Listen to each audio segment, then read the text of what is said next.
नमस्कार दोस्तों, स्वागत है आप सभी का आपके अपने चैनल ज्ञान गुरु एकेडमी में। आई थिंक कि बच्चों सभी बच्चों को मेरी आवाज़ जा रही है।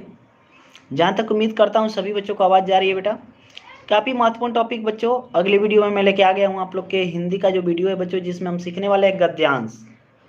काफ़ी महत्वपूर्ण पार्ट है बच्चों, ठीक है, काफ़ी महत्वपूर्ण पार्ट है बच्चों आप लोग का ये हिंदी का पार्ट मैं आप लोग को पढ़ाने वाला हूँ बच्चों। गद्यांश का पार्ट काफ़ी इंपॉर्टेंट होने वाला है आप सभी बच्चों के लिए, ठीक है। क्लियर है, सभी बच्चों के लिए इंपॉर्टेंट होने वाला है बेटा, ठीक है। क्लियर हो गया, सभी बच्चों के लिए इंपॉर्टेंट होने वाला है। यदि आप तक ये वीडियो पहुंच रही है बेटा तो शेयर जरूर कर दें दोस्तों तक, ताकि सभी को फायदा इसका मिले, क्योंकि पेपर 2 ही दिन रह गया है बच्चों। गद्यांश जो बच्चा एक भी दिन किताब नहीं पढ़ा होगा, एक भी दिन स्कूल नहीं गया होगा, अब तक हिंदी की एकदम तैयारी नहीं की होगी बच्चों, जो ये सीरीज में चला रहा हूँ मात्र 2 दिन की बच्चों स्ट्रेटजी, यह पूरा यदि ले लेगा बच्चों तो 100 करके आएगा।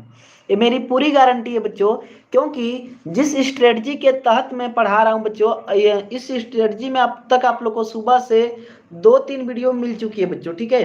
2-3 वीडियो मिल चुकी है और काफ़ी बेहतरीन तरीके से स्ट्रेटजी चल रही है आप लोग की बेटा, ठीक है। काफ़ी बेहतरीन तरीके से चल रही है। सीक्वेंस वाइज क्वेश्चन वाइज पढ़ा रहा हूँ बच्चों। क्वेश्चन नंबर 1 की एक वीडियो आई थी, क्वेश्चन नंबर 2 की, टोटली 14 क्वेश्चन होने वाले हैं, तो 14 वीडियो नहीं आएंगी, क्योंकि कुछ छोटे क्वेश्चन हैं, तो 2-3 क्वेश्चन की मिला के एक वीडियो आ सकती है बच्चों, ठीक है। क्लियर है, समझ में आ रहा है चीज। तो टोटली 14 क्वेश्चन है बच्चों, तो 14 वीडियो ना होके कुछ कम वीडियो बनेगी, लेकिन हर एक क्वेश्चन की अलग अलग बनेगी। अब बात करेंगे गद्यांश की बच्चों, तो गद्यांश 10 नंबर का पूछा जाता है। सुबह मैंने आप लोग को यह चीज बताई थी बच्चों, ठीक है।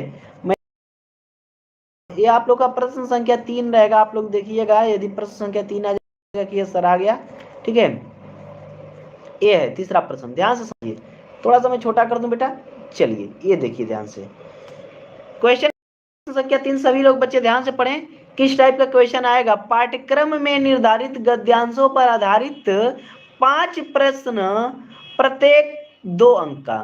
बच्चों एक गद्यांश देगा आप लोग का गद्य से रिलेटेड, और 5 प्रश्न देगा उसके नीचे बच्चों, और एक प्रश्न 2 नंबर का होगा। तो 5 प्रश्न देगा बच्चों, तो हर एक प्रश्न 2-2 नंबर का है, तो टोटली कितने नंबर का हो जाएगा बेटा? 10 नंबर का हो जाएगा। कितने नंबर का हो जाएगा? 10 नंबर के लिए वीडियो है। यदि अब तक आपने बच्चों शेयर नहीं किया तो शेयर कर दीजिए, क्योंकि काफी महत्वपूर्ण वीडियो है आपके दोस्त के लिए और आपके लिए। ज्यादा समय बर्बाद नहीं करेंगे बेटा। मैं इस वीडियो में इस तरीके से बताऊंगा, इस तरीके से बताऊंगा बेटा, कि कोई इंपॉर्टेंट न बताते हुए भी आपका 100% क्लियर करवा दूंगा। यानी सभी लोग इंपॉर्टेंट बताते हैं बेटा, लेकिन इसमें कोई बहुत बड़ा इंपॉर्टेंट न बताते हुए हर एक चैप्टर की अलग से आपकी तैयारी हो जाएगी बेटा। हर एक चैप्टर को आप कैसे टारगेट करोगे। यदि किसी भी चैप्टर से आ जाए बच्चों, किसी भी चैप्टर से आ जाए, ठीक है, गद्यांश आप कर ले जाओगे। इस तरीके से मैं इस वीडियो में समझाने वाला हूं। पहले बच्चों गद्यांश हर चैप्टर का बताने के पहले पाठ के बारे में थोड़ी सी बच्चों जो कहानी होती है साहित्य में, जिसे कहते हैं पाठ का सार, उसको समझ लेंगे तो हमें क्या होगा बेटा, किसी भी टाइप का पूछेगा, ठीक है, किसी भी टाइप का पूछेगा बेटा, तो हमें आसानी होगी। देखिए पहला चैप्टर आप लोग को दिख रहा है बेटा, राष्ट्र का स्वरूप। क्या है? राष्ट्र का स्वरूप। लेखक है वासुदेव शरण अग्रवाल जी। अब बच्चों गद्यांश पढ़ने के बाद हमें कुछ ऐसे वर्ड्स होने चाहिए जिससे पता चले कि ये राष्ट्र के स्वरूप से है। तो वो वर्ड कहाँ से मिलेंगे बच्चों? जब हम इसकी कहानी पढ़ेंगे बच्चों, ठीक है, कहानी पढ़ेंगे तो यहाँ हमको इनके वर्ड्स मिल जाएंगे, ठीक है। आइए शुरू करते हैं बच्चों कहानी, और इनको थोड़ा कमेंट से किस स्पष्ट तरीके से। तो आई थिंक कि बच्चों आप लोग को दिख रहा होगा, ठीक है।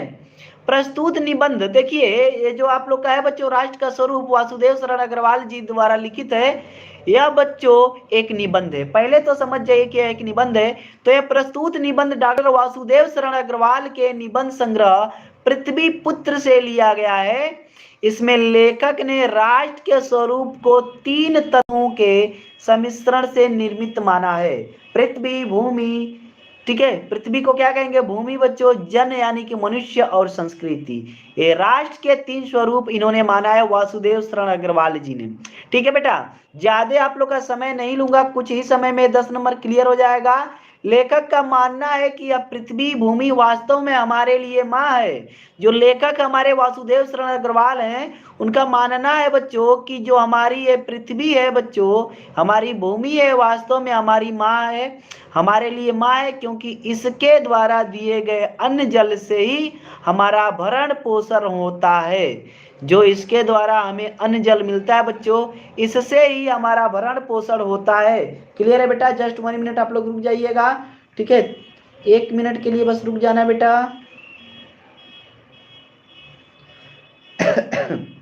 कमेंट्स थोड़ा सा ही कर लूँ आप लोग के, यदि किसी का कमेंट आए तो हमें दिखे, ठीक है? ओके डियर,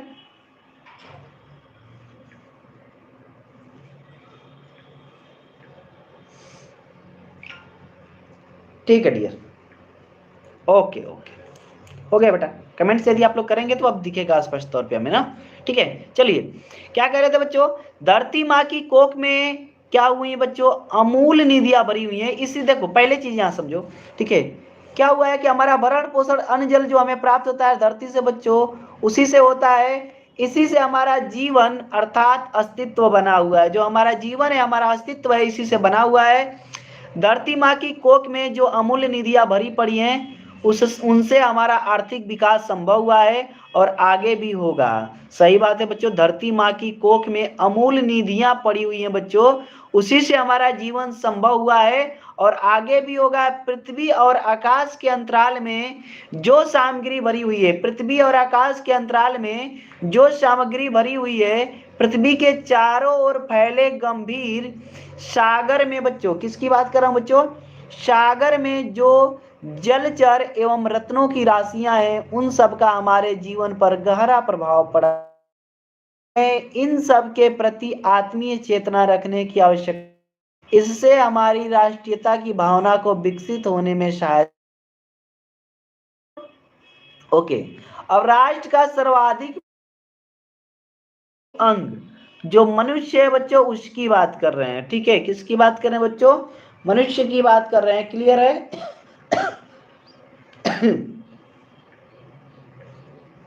ओके डियर, लेखक का मानना है कि पृथ्वी अर्थात भूमि तब तक हमारे लिए महत्वपूर्ण नहीं हो सकती जब तक इस भूमि पर निवास करने वाले जन को साथ में जोड़कर बच्चों, क्या करके बच्चों? साथ में जोड़कर, ठीक है? ठीक है बच्चों, क्या कह रहे हैं बच्चों? साथ में जोड़कर न देखा जाए। पृथ्वी माता और हम, ठीक है, इस पर रहने वाले जो जन है बच्चों अर्थात मनुष्य, इसकी संतान है। पृथ्वी हमारी माता है और इस पर रहने वाले हम जो हैं बच्चों, इसकी संतान है, ठीक है? इसकी संतान है बच्चों। क्लियर है? जनों का विस्तार व्यापक है और इनकी विशेषताएं भी विविध हैं। लोगों का जो विस्तार है बच्चों व्यापक है और इसकी विशेषताएं भी विविध है। वस्तुतः जन का महत्व सर्वाधिक है। राष्ट्र जन से ही निर्मित होता है। जन के बिना राष्ट्र की कल्पना असंभव है। ये जन अनेक उतार चढ़ाव से जूझते हुए, ठीक है बच्चों, कठिनाइयों का सामना करते हुए आगे बढ़ने के लिए कृत संकल्प रहते हैं। इन सब के प्रति आत्मीयता की भावना हमारे अंदर राष्ट्रीयता की भावना को सुदृढ़ करती है बच्चों, राष्ट्रीयता की भावना को सुदृढ़ कर देती है। ओके डियर, अब जन हो गया बच्चा, ठीक है? अब बात करेंगे अगला क्या है बच्चों? मनुष्य, क्या, सॉरी, संस्कृति। क्या बच्चों? संस्कृति। देखिए, लेखक का मानना है कि यह संस्कृति द्वारा ही राष्ट्र की वृद्धि संभव है। अनेक संस्कृतियों के रहने के बावजूद सभी संस्कृतियों का मूल आधार पारस्परिक सहिष्णुता एवं समन्वय की भावना है। यही हमारे बीच पारस्परिक प्रेम एवं भाईचारे का स्रोत है और इसी से राष्ट्रीयता की भावना की, ठीक है बच्चों? किसकी बात कर रहे हैं? सहृदय व्यक्ति प्रत्येक संस्कृति के आनंद पक्ष को स्वीकार करता है और उससे आनंदित होता है। लेखक का मानना है कि अपने पूर्वजों से प्राप्त परंपराओं करना चाहिए, उन्हें भविष्य की उन्नति का आधार बनाकर ही राष्ट्र का स्वाभाविक विकास संभव। आगे बढ़े बच्चों। देखिए बच्चों, अब तक हमने इस चैप्टर के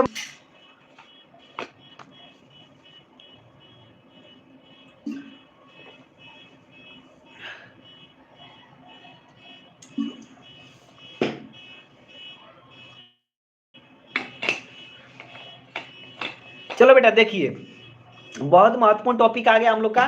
टॉपिक क्या है बच्चा कि हमारा, देखिए 10-5 मिनट आपका जो भी गया होगा बेटा, लेकिन ये इसलिए मैंने आप लोग को लिया बच्चों, चैप्टर का सार इसलिए बताया ताकि आप पढ़ो तो समझ जाओ। देखो, धरती माँ की कोख में अमूल्य निधियां भरी हुई है, अभी अभी पढ़े हो बेटा।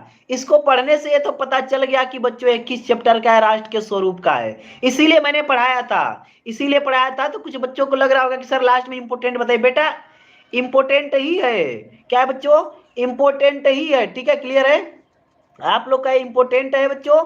लेकिन अरे 1 minute dear, 1 minute 1 minute 1 minute, ठीक है।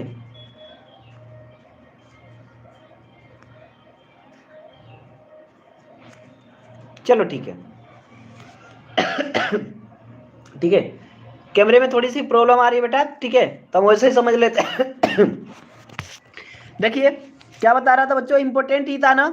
धरती माँ की कोख में अमूल्य निधियां भरी हैं, जिसके कारण वह वसुंधरा कहलाती है। उससे कौन परिचित ना होना चाहेगा। लाखों करोड़ों वर्षों से अनेक प्रकार की धातुओं को पृथ्वी के गर्भ में पोषण मिला है। दिन रात बहने वाली नदियों ने पहाड़ों को पीस कर अगणित प्रकार की मिट्टियों से पृथ्वी की देह को सजाया है। हमारे क्या हुआ है बच्चों, हमारे भावी आर्थिक अभ्युदय के लिए इन सब की जांच पड़ताल अत्यंत आवश्यक है। पृथ्वी की जन्म लेने वाले जड़ पत्थर कुशल, ठीक है बच्चों, जड़ पत्थर कुशल और शिल्पियों से संवारे जाने पर अत्यंत सौंदर्य के प्रतीक बन जाते हैं। नाना भांति के अनगढ़ नग बिंद की नदियों के प्रवाह में सूर्य की धूप से चिलकते रहते हैं। उनको सब चतुर कारीगर पहलदार कटाव पर लाते हैं, तब इनके प्रत्येक घात से नई शोभा और सुंदरता फूट पड़ती है और वे अनमोल होते हैं। बच्चों ध्यान से समझिएगा, ठीक है, ध्यान से सभी बच्चे समझेंगे बच्चों, ध्यान से समझिएगा। देखिए उनको क्या कह रहे हैं बच्चों, ध्यान से समझना है, यहाँ पे बहुत इंपॉर्टेंट चीज है। यह देखना आप लोग क्या लिया है बच्चा, अंडरलाइन है। जब भी अंडरलाइन कर देगा बेटा, आप लोग ध्यान से इस बात को समझना, जब भी अंडरलाइन कर देगा तो एक चीज स्पष्ट हो बच्चा कि वहां से क्वेश्चन बनना है, वहीं का आपको अर्थ पूछेगा। सभी लोग इस चीज को ध्यान से समझेंगे बच्चों, ठीक है। वहीं से आप लोग का क्या पूछेगा, जो अर्थ पूछेगा जो संदर्भ सहित व्याख्या करने के लिए। तो जो व्याख्या करेंगे बच्चों, वहीं से आपको क्वेश्चन पढ़ेंगे। क्वेश्चन क्या है, हेलो डियर, ठीक है, क्वेश्चन क्या है उससे आपको पता चल जाएगा बेटा, ठीक है, क्या है पता चल जाएगा। क्लियर हो गया ना। चलिए अब बच्चों सबसे पहले संदर्भ लिखा जाता है बच्चों, क्या लिखा जाता है, लिखा जाता है। तो संदर्भ आप कैसे लिखेंगे मैं आप लोग को बता दे रहा हूं बेटा। सबसे पहले हेडिंग डालिएगा संदर्भ, क्या हेडिंग डालिएगा बेटा, संदर्भ हेडिंग डालिएगा, ठीक है सॉरी डियर, थोड़ी सी खांसी अचानक आने लगी ना। संदर्भ क्या करेंगे बच्चों, हेडिंग डालेंगे और लिखना शुरू करेंगे। प्रस्तुत गद्यांश हमारी पाठ्य पुस्तक गद्य गरिमा में संकलित, कौन सी पुस्तक का नाम है बेटा, गद्य गरिमा, ठीक है, गद्य गरिमा में संकलित, ठीक है बच्चों। कौन से, डॉक्टर वासुदेव शरण अग्रवाल लेखक है बच्चों इसके, वासुदेव शरण अग्रवाल द्वारा लिखित राष्ट्र का स्वरूप, ठीक है बच्चों, उद्धृत है। आप लोग को बताया कि ये सबसे ये सारी चीजें बताया था कि यह एक निबंध है बच्चों। क्या बताया था आप लोग को कि निबंध है। लेखक कौन है बच्चा, लेखक कौन बताया आप लोग को, वासुदेव शरण अग्रवाल। और कहीं पे भी बच्चों जन मनुष्य की बात कर दे, संस्कृति की बात कर दे बच्चों, ठीक है, तो सभी चीजें बच्चों, पृथ्वी की बात कर दे, पृथ्वी की बात करें बच्चों, तो समझ जाइएगा बच्चों कि यह क्या है आप लोग का बच्चों, राष्ट्र का स्वरूप है। समझ में आ गया ना। कैसे पकड़ेंगे बेटा, कैसे पकड़ेंगे, कहीं पे भी इन तीनों की बात कर दे बेटा, तीनों की बात करे, तीनों की बात करे बच्चों, किसकी किसकी बात करें बच्चों, ये जो हमारे तीनों चीज हैं बच्चों, यहाँ पे देखिए पृथ्वी, जन और संस्कृति, तो समझ जाइएगा बेटा कि वह क्या है आप लोग का, राष्ट्र का स्वरूप है। और राष्ट्र का स्वरूप यदि है, राष्ट्र का स्वरूप यदि है बेटा, तो क्या करना है आपको, सीधे समझ जाना है कि डॉक्टर वासुदेव शरण अग्रवाल उसके लेखक हैं। कर लोगे बेटा, बोलो कमेंट बॉक्स में कि यस सर हो जाएगा। काफी इंपॉर्टेंट टॉपिक पढ़ा रहा हूं, बहुत ही इंपॉर्टेंट, 10 नंबर कहीं नहीं जाएगा बेटा। इंपॉर्टेंट नहीं बच्चा, पूरा एकदम जो चैप्टर दिया है ना आपके दिमाग में एकदम घुसा देंगे। लेकिन शुरू से वीडियो देखना, क्योंकि कुछ बच्चे बाद में आएंगे तो कहेंगे कि सर समझ में नहीं आ रहा है। एक बार बेटा शुरू से देख लेना इस वीडियो को, लाइव खत्म होने के बाद सारी चीजें क्लियर हो जाएंगी। देखिए अब संदर्भ सभी बच्चे लिख लेंगे, बोलिए यस सर लिख लेंगे, बोलो यार ठीक है कि यस सर लिख लेंगे, सभी बच्चे बोलो कि यस सर लिख लेंगे, ठीक है ओके डियर, ठीक है। एक बार सभी बच्चे कमेंट बॉक्स में लिखो कि यस सर लिख लिए बच्चों, ठीक है ओके डियर, ओके ओके। चलिए बच्चों कमेंट्स आने लगे। अगला क्या लिखना होता है बच्चों, प्रसंग लिखना होता है। प्रसंग कैसे लिखेंगे बच्चों, प्रस्तुत गद्यांश में लेख के निर्माण में पृथ्वी यानी भूमि के महत्व को रेखांकित करते हुए कहा है कि इस धरती माता के विविध पक्षों से हम जितना अधिक परिचित होंगे हमारी राष्ट्रीयता की भावना उतनी अधिक बलवती होगी। बच्चों समझिए ध्यान से, प्रसंग कैसे लिखा जाता है। एक बार बच्चों जो आपका ये पैसेज दिया रहेगा, जो पैसेज दिया रहेगा बेटा, इस पैसेज को पढ़ लेंगे आप लोग अच्छी तरीके से, और इससे पढ़ के जो मेन अर्थ निकलेगा बेटा, जो मुख्य भाव निकलेगा, वही आपका बच्चों क्या है, वही आपका प्रसंग है। कर लोगे बेटा, बोलो यस सर हो जाएगा, ओके डियर। चलिए प्रसंग हो जाएगा बच्चों, तो व्याख्या देखिए, तो कुछ आपको बच्चों पर्यायवाची शब्द यदि आ रहे हैं, ठीक है, तो उनका प्रयोग करके आप व्याख्या कर सकते हो। समझ में आ रहा है बेटा, उसका प्रयोग करके आप व्याख्या कर सकते हो। कुछ वर्डों को इधर उधर करके भी आप व्याख्या कर सकते हो, लेकिन कभी भी खाली कॉपी छोड़ के नहीं आना है बच्चों, कभी भी खाली कॉपी छोड़ के नहीं आना है।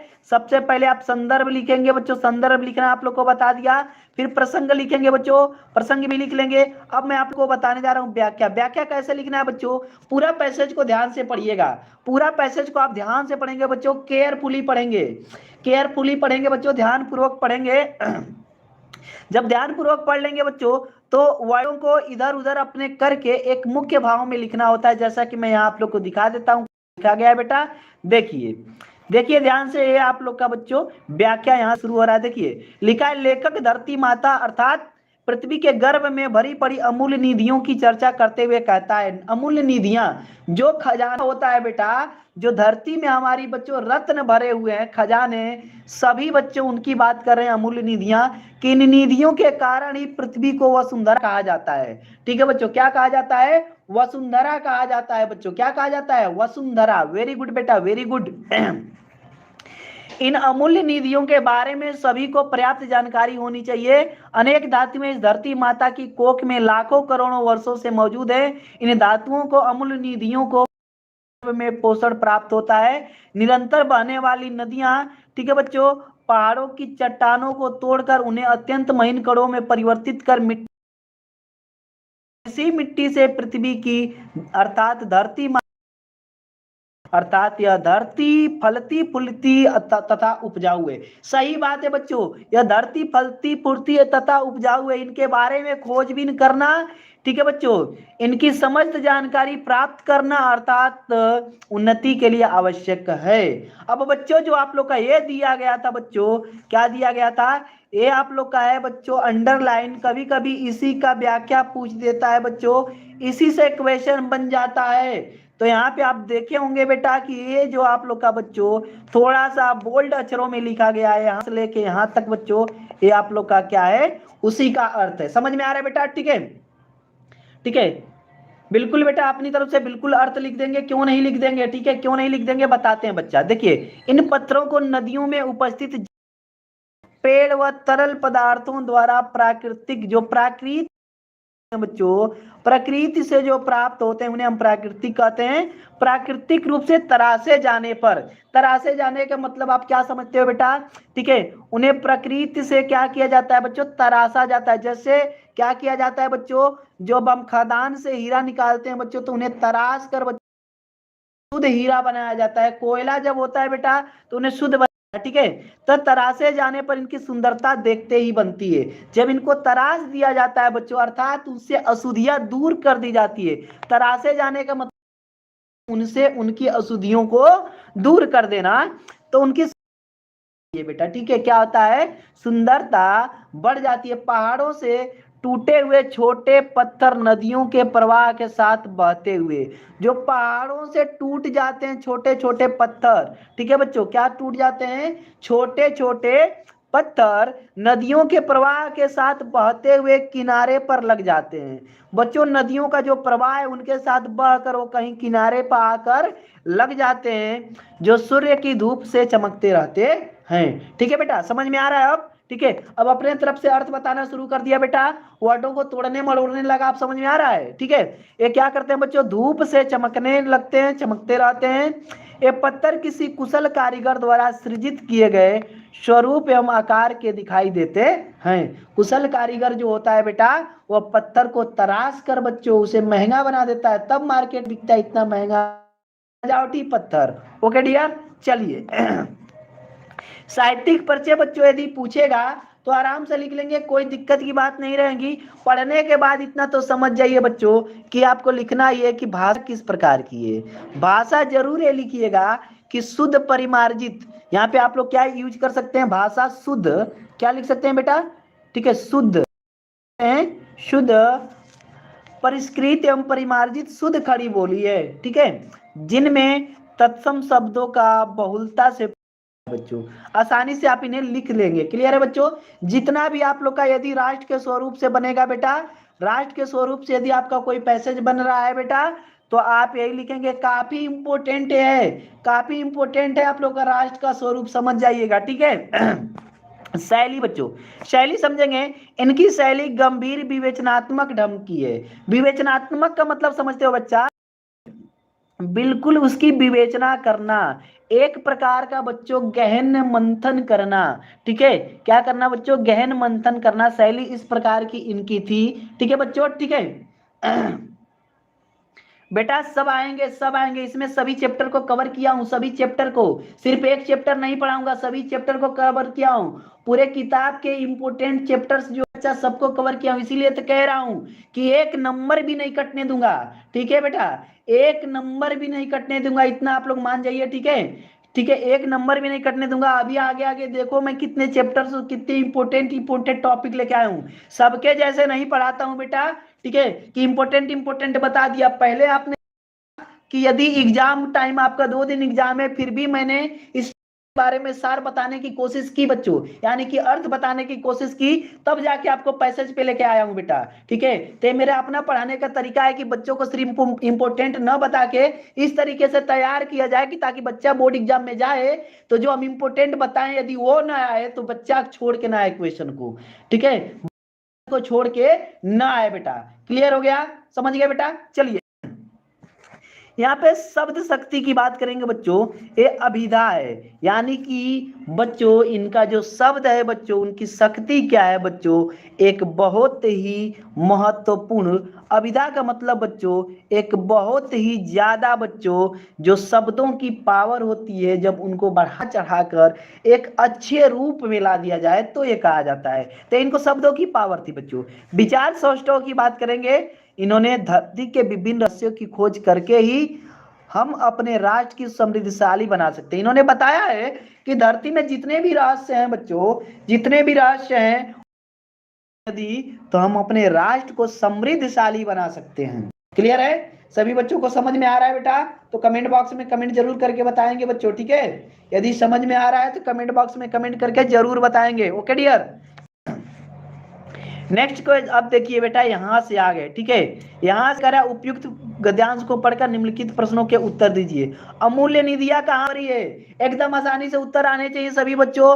ठीक है, अमूल्य निधियां कहां भरी है बच्चों? मैंने अभी अभी आप लोग को ये चीज पढ़ाई थे, कहां भरी है बच्चों? पृथ्वी में अमूल्य निधियां पृथ्वी के गर्भ में भरी, अर्थात धरती के नीचे बहुत से रत्न तथा धातुएं दबी हुई है जो कि मूल्यहीन है बच्चों। ठीक है, ओके, चलिए नेक्स्ट क्वेश्चन है, पृथ्वी को वसुंधरा क्यों कहते हैं? बहुत ही आसान तरीके से करेंगे इसे, क्योंकि अभी अभी तो बताया। यहां समझिए, यहां यदि वहां नहीं समझ में आ रहा है बेटा, यहां समझिए क्या बताया था बच्चों। ठीक है, यहां देखिए, ठीक है, यहां पे कि लाखों करोड़ों चीजें क्या है बच्चों इसमें दबी हुई हैं। ठीक है, क्या हुई हैं? दबी हुई हैं और जिसके वजह से बच्चों इन्हें क्या कहते हैं बच्चों, वसुंधरा कहते हैं। क्लियर हो गया? ठीक है, यहाँ पे कहा था ना बच्चों, ठीक है, क्लियर हो गया? चलिए एक क्वेश्चन समझ में आया। पृथ्वी को वसुंधरा क्यों कहते हैं? पृथ्वी को वसुंधरा इसलिए कहते हैं क्योंकि पृथ्वी के गर्भ में अमूल्य निधियों का भंडार है। लाखों करोड़ों अमूल्य निधियां भरी हुई हैं बच्चों, जो लाखों करोड़ों वर्षों से मौजूद हैं बच्चों। ये लाखों करोड़ों वर्षों से मौजूद हैं। इन निधियों को पृथ्वी के गर्भ में पोषण प्राप्त होता है। ठीक है, जो पृथ्वी का गर्भ है बच्चों, इसमें पोषण प्राप्त होता है इन निधियों को। ओके डियर, चलिए अगला क्वेश्चन है, पृथ्वी की देह को किसने सजाया है? देखो बेटा, जब मैंने आप लोगों को पढ़ाया था तो सारी चीज बताया था। देखिए, पृथ्वी की देह को नदियों ने सजाया है। दिन रात निरंतर बहने वाली नदियों ने पहाड़ों को पीस पीस कर उन्हें मिट्टी में परिवर्तित कर देती है। इन अनेक प्रकार की मिट्टियों से पृथ्वी के देह को सजाया है। ठीक है डियर, ओके। अगला क्वेश्चन है, रेखांकित अंश की लोगों से मैं कह रहा था बच्चा, ठीक है, क्या कह रहा था कि रेखांकित अंश की व्याख्या कीजिए। तो काले अक्षरों में जो व्याख्या की गई थी बेटा, यहाँ पे बच्चों यही थी। ओके, हो जाएगा?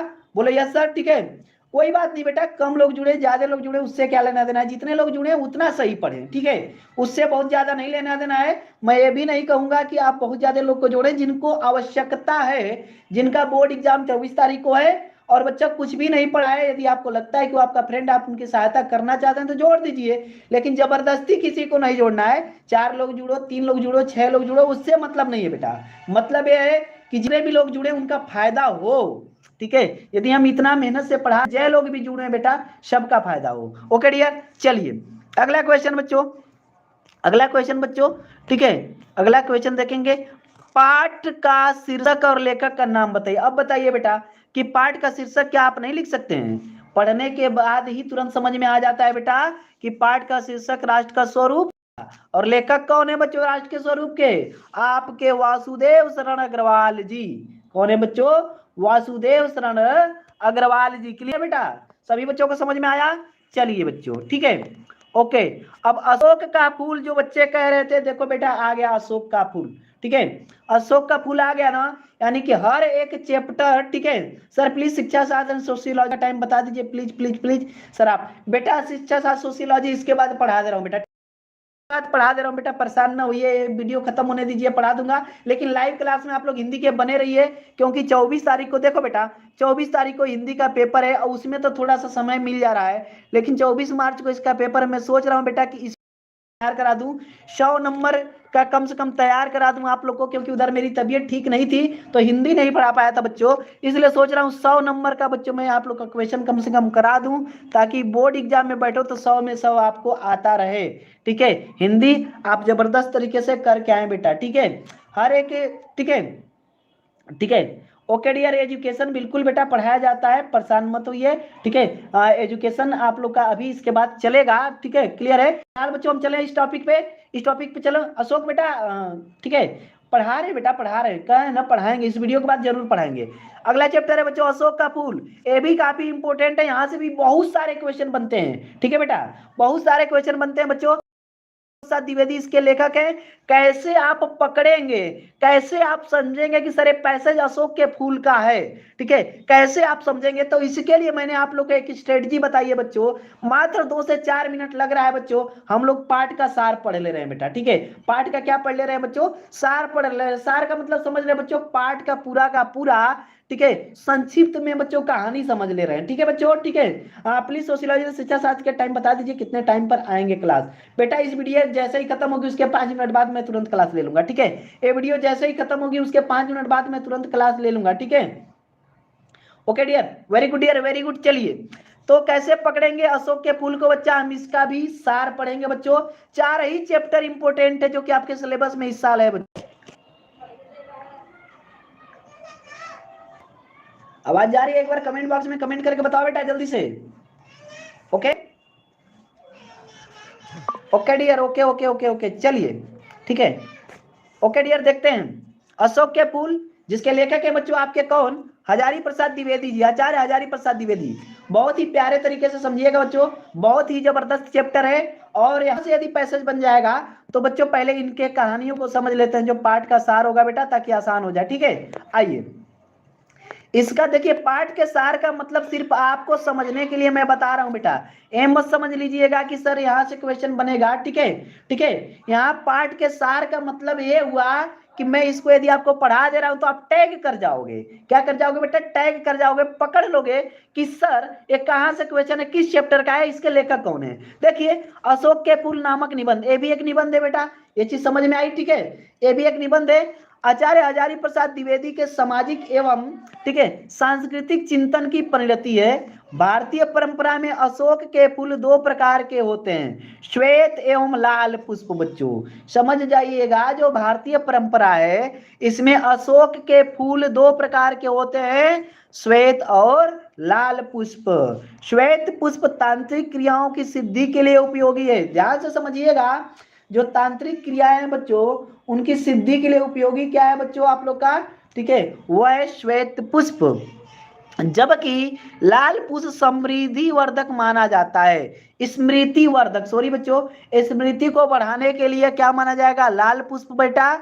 और तांत्रिक क्रियाओं के लिए श्वेत पुष्प। ध्यान रखना, क्योंकि अभी सेम जब मैं पैसेज कराऊंगा तो ये सारी चीजें आपको याद आएंगी। ठीक है, सारी चीजें याद आएंगी बेटा। ठीक है, चलिए, द्विवेदी जी का मानना है कि मनोहर रहस्यमय एवं अलंकारमय दिखने वाला अशोक का वृक्ष विशाल सामंती सभ्यता की परिष्कृत रुचि का प्रतीक है।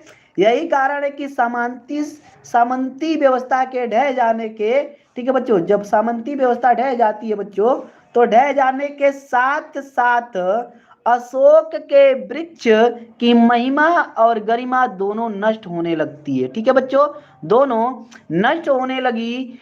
इससे अशोक के वृक्ष का सामाजिक महत्व भी कम होने लगा। ठीक है, ओके डियर, इससे क्या होने लगा बच्चा? ठीक है, इससे अशोक के वृक्ष का सामाजिक महत्व भी कम होने लगा। अशोक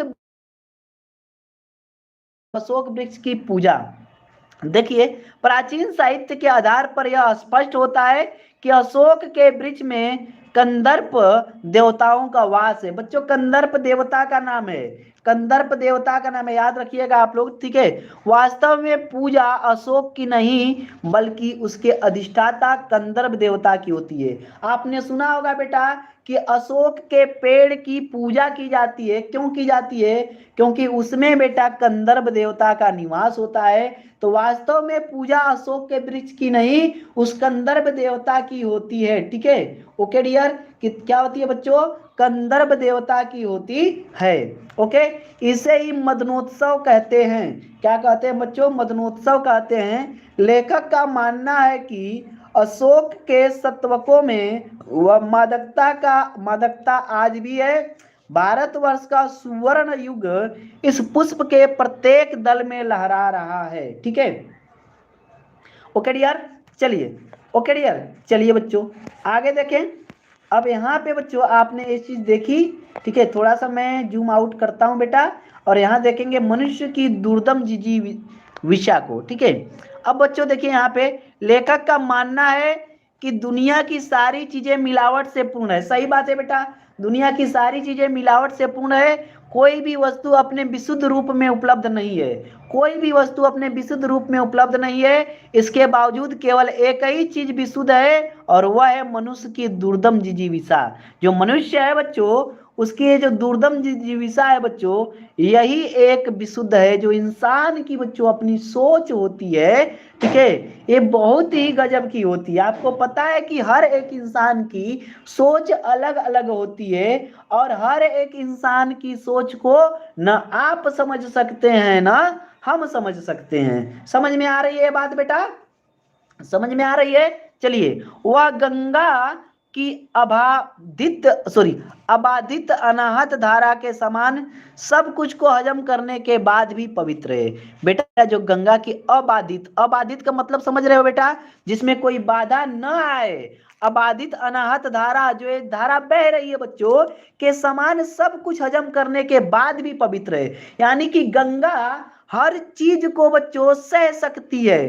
ठीक है, गंगा हर चीज को, आपको पता है बेटा, गंगा नदी या कोई भी नदी हो, उसमें कितनी भी गंदगी हो बेटा, फिर भी उसे पवित्र माना जाता है। हेलो डियर, कैसे हैं? ठीक है बेटा, सोशियोलॉजी का भी क्लास उसके बाद आ जाएगा। गुड इवनिंग, ठीक है। क्या कह रहा हूं बेटा, सब कुछ हजम करने के बाद भी पवित्र है, ये अपनी गंगा नदी सब कुछ हजम करने के बाद भी पवित्र है। मानव जात की दुर्दम निर्मम धारा के हजारों वर्षों का रूप देखने से स्पष्ट हो जाता है कि मनुष्य की जीवन शक्ति बड़ी ही निर्मम है, ठीक है। जो मनुष्य की जीवन शक्ति है बच्चों, वो बहुत ही निर्मम है। और संस्कृत के वृक्षों सॉरी, ठीक है, संस्कृत के वृथा मोह, यानी कि जो संस्कृत के हमारे इतने सारे मोह माया है बच्चों, मोह माया को रौंदती चली आ रही है, यानी कुचल दे रही है बच्चों, उसको क्या कर दे रही है, कुचल दे रही है, ठीक है। न जाने कितने धर्मांध्र विश्वासों, हाँ यही चीज कहा जाता है बच्चों, धर्मांध्र, यानी धर्मांध्र क्या होता है बच्चों, ठीक है, धर्म के अंधे विश्वासों, उत्सव और व्रतों को धोती बहाती हुई यह जीवन धारा आगे बढ़ रही है। सभी को बच्चों क्या कर रही है, धो रही है, बहा रही है। फिर भी हमारी जीवन धारा रुक नहीं रही है, जीवन धारा हमारी आगे बढ़ रही है बच्चों। क्लियर है ना? ओके। अशोक के वृक्ष की मौज, अशोक के वृक्ष की मौज काफी इंपॉर्टेंट है बेटा। इस टॉपिक से आपका मुझे लगता है कि पैसेज बनना चाहिए, ठीक है, क्योंकि काफी महत्वपूर्ण है। लेखक कहता है कि अशोक का वृक्ष आज भी अपनी उसी स्थिति में विद्यमान है जिसमें वह 2000 वर्ष पहले था। आज की बात नहीं है बेटा, आज से 2000 वर्ष पहले की बात है। उसका कहीं से भी कुछ नहीं बिगड़ा है, वह मस्ती में हंस रहा है, वह उसी मस्ती में झूम रहा है। इससे सभी को रस यानी आत्म लेने की शिक्षा लेनी चाहिए। उदास या निराश होना व्यर्थ। सही बात है बच्चों, ठीक है। अरे यार कौन क्या लेकर आया है, क्या लेकर जाएगा, तो उदास क्यों हो, क्योंकि हर एक इंसान की लाइफ में बेटा ऐसे दिन आते हैं, कभी दुख तो कभी सुख के। आपने कभी देखा है कि बहुत ज्यादा बच्चों घनी बादल छा जाए, घना बादल छा जाए, और क्या जीवन भर बादल ही छाया रहता है? उस घने बादल के बाद एक बच्चों तरतराती धूप जरूर निकलती है। जब बारिश होती है बेटा तो उसके बाद एक जबरदस्त धूप जरूर निकलती है। तो आपने देखा होगा उसी तरीके से हमारा जीवन है। फिलहाल चलेंगे आगे बच्चों, और आएगा अब हमारा पैसेज बच्चों, ठीक है। देखते हैं क्या पैसेज आ रहा है। देखिए इस पैसेज को पढ़ने के बाद क्या आप नहीं बता सकते हो कि क्या है बेटा?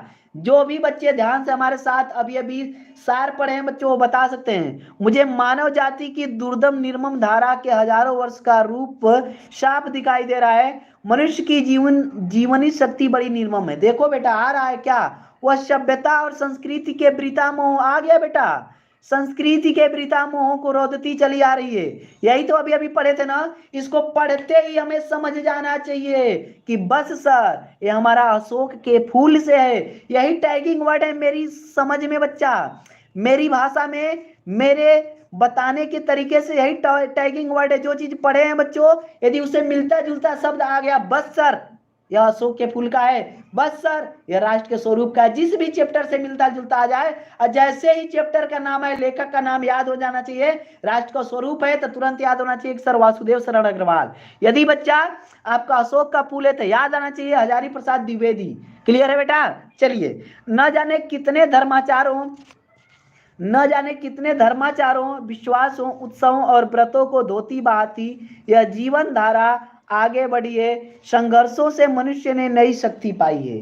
संघर्षों से जो मनुष्य है बच्चों, उसने नई शक्ति पाई है। अब बच्चों इससे रिलेटेड जितने भी प्रश्न बनेंगे आप कर लोगे बेटा। देखो क्या कह रहा है, उपयुक्त गद्यांश को पढ़कर निम्नलिखित प्रश्नों के उत्तर दीजिए। क्या आप लोग तैयार है बेटा? गद्यांशों को पढ़ के उत्तर देने के लिए तैयार है? एक बार कमेंट बॉक्स में लिखो यस सर, ठीक है। जल्दी से कमेंट बॉक्स में कमेंट करके बताओ यस सर तैयार है।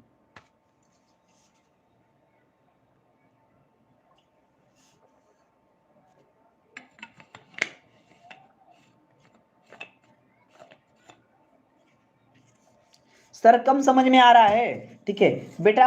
जो सार पढ़ रहे हैं ना, उनको एक बार बढ़िया से यदि आप समझ गए तो बिल्कुल समझ में आना चाहिए आप लोग को। फिर भी एक बार मैं बता दूं बेटा, देखिए टैगिंग वर्ड क्या होते हैं कि यदि हमने जो अभी अभी जिस चैप्टर से पढ़ा हुआ है बेटा, ठीक है, ठीक है, उससे मिलता जुलता कोई वर्ड आ गया तो समझ जाइए कि उसी चैप्टर का है। यही एक तरीका होता है बेटा बेस्ट आप लोग का।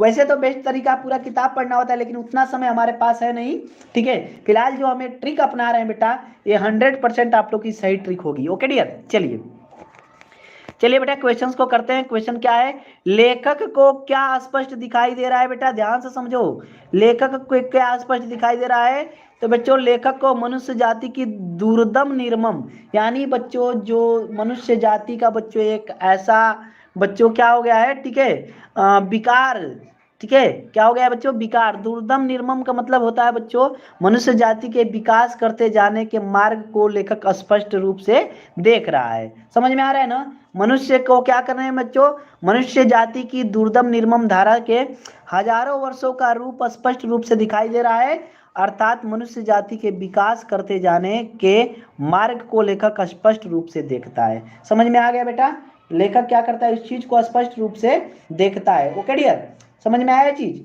चलो ओके डियर, ठीक है। आई थिंक आप लोग को स्पष्ट तौर पे समझ में आया होगा बेटा ये क्वेश्चन, ठीक है। पूरी समझाने की मैंने कोशिश की है बेटा, फिर भी न समझ में आया तो बताना आपका फर्ज है और समझाना हमारा फर्ज है। इसमें शर्माना आपको भी नहीं चाहिए और शर्माना हमें भी नहीं चाहिए, क्योंकि उससे पता चलता है कि हमारे बच्चों को कितना समझ में आ रहा है। ओके डियर, ओके चलिए। मनुष्य ने नई शक्ति किससे पाई है बच्चों, नई शक्ति यदि आपको कभी भी मिलेगी तो क्या होगा बच्चों, संघर्षों से मिलेगी। तो मनुष्य ने नई शक्ति संघर्षों से पाई है। मनुष्य कभी भी वर्तमान स्थिति से संतुष्ट नहीं रहा तथा हमेशा ही प्रयत्नशील रहा है। इस प्रयत्नशीलता में ही उसे संघर्ष करने की नई शक्ति मिलती गई और वह नई तथा बेहतर स्थिति की ओर बढ़ता गया। समझे बेटा, ओके चलिए। धर्माचार और विश्वासों का अर्थ स्पष्ट कीजिए। देखिए धर्माचार का अर्थ है बच्चों किसी धर्म विशेष के आचार और विचार, ठीक है, तथा विश्वास का अर्थ है आस्था। धर्माचार का अर्थ समझे बेटा, कोई भी बच्चा आपका धर्म है उसके प्रति आपका एक बच्चों लगाव जो है बच्चों, ठीक है, आचार विचार है, वही आपका धर्माचार हो गया। और विश्वास का मतलब ये हो गया बच्चा कि उसमें आस्था होना। मनुष्य की जिजीविषा शक्ति के संबंध में ये दोनों शब्द प्रयुक्त होते हैं। ठीक है बच्चों, क्लियर हो गया। चलिए अगला क्वेश्चन, रेखांकित अंशों की व्याख्या कीजिए बच्चों, ठीक है। रेखांकित अंशों की व्याख्या करने के लिए कह रहा है बच्चों, यहाँ पे आप देख सकते हैं बच्चों रेखांकित अंश है कहाँ, ठीक है। रेखांकित अंश कौन है बेटा, एक मिनट एक मिनट एक मिनट, थोड़ा सा इन्हें इरेज करेंगे तो समझ में आएगा।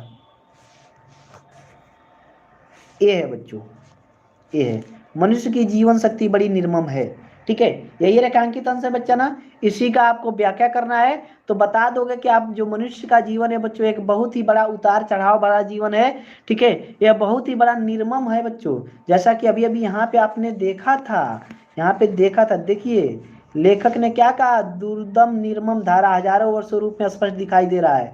यही सेम बच्चों आपको उसमें लिखना है, क्लियर है, यही सेम लिखना है। कर लोगे बेटा, देखो आसानी से कितना, पाठ और पाठ का शीर्षक और लेखक का नाम लिखिए बच्चों। मैं उम्मीद करता हूं कि आप लोग पाठ का शीर्षक और लेखक का नाम जरूर कमेंट बॉक्स में लिख के हमें बताएंगे, ठीक है, कि पाठ का नाम क्या है बच्चों और लेखक का नाम क्या है। मैं उम्मीद करता हूं कि आप सभी बच्चे इतना तो लिख के जरूर बताएंगे बच्चों, ठीक है, इतना तो लिख के आप लोग जरूर बताएंगे बेटा कि पाठ का नाम क्या है और लेखक का नाम क्या है बच्चों, ठीक है, इतना तो आप लोग जरूर लिख के बताएंगे बच्चों, ठीक है, ओके।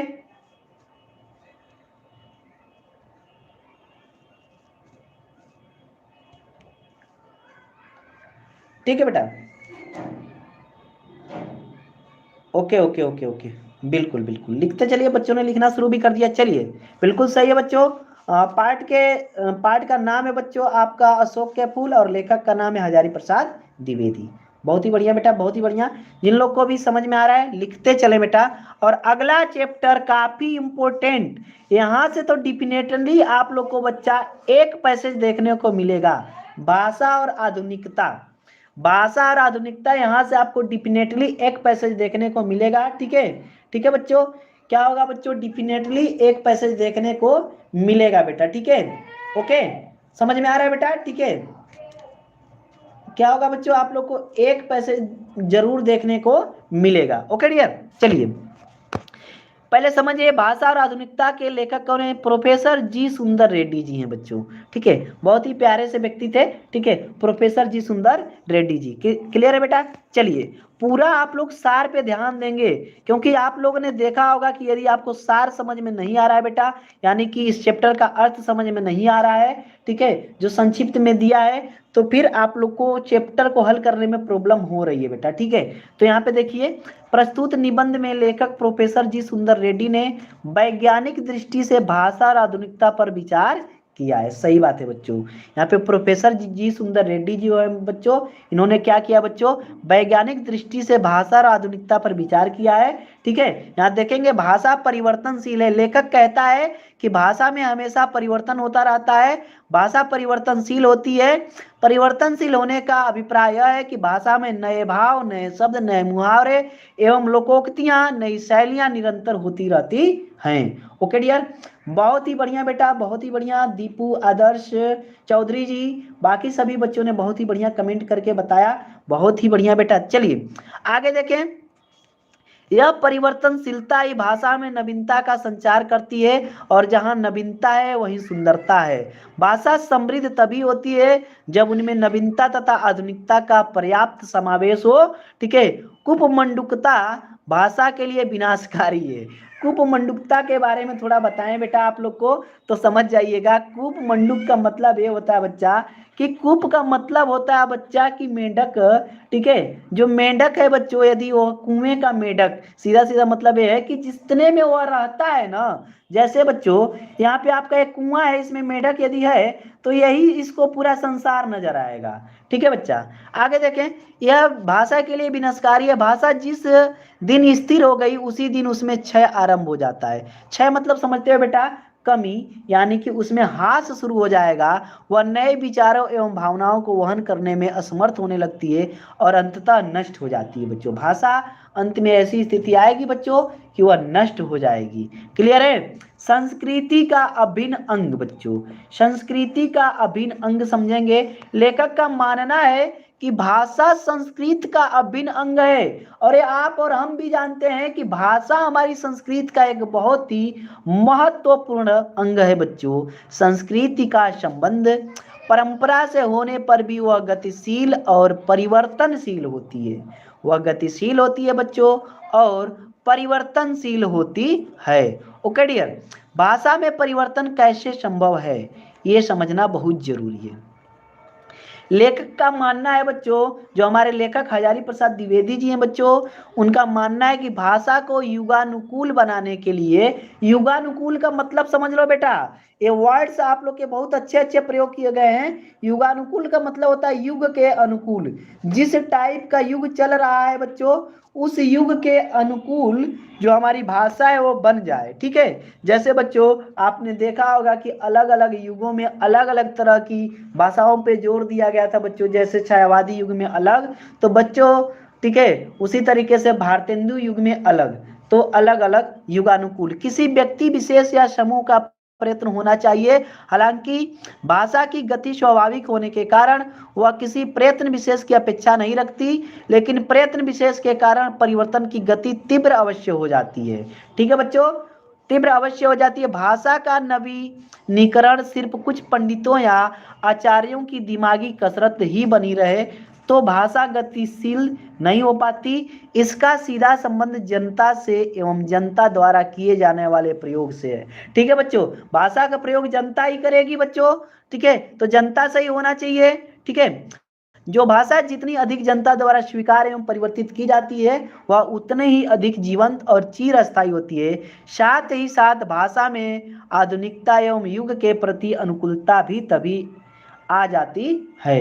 समझ में आया बेटा ये चीज? चलिए, अब मैं उम्मीद करता हूं बेटा कि आप लोग का एक जो पैसेज है बच्चों, हर एक चैप्टर से बच्चों बढ़िया से समझा के एक एक पैसेज इसलिए करा रहा हूं ताकि बाकी पैसेज भी आए ना तो आप उठा के चेप दो बेटा।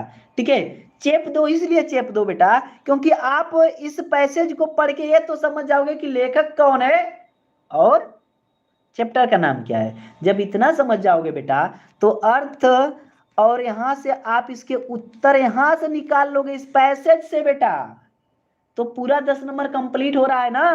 भाषा स्वयं संस्कृति का एक अटूट अंग है। संस्कृति परंपरा से निःसृत होने पर भी परिवर्तनशील और गतिशील है। उसकी गति विज्ञान की प्रगति के साथ जोड़ी जाती है।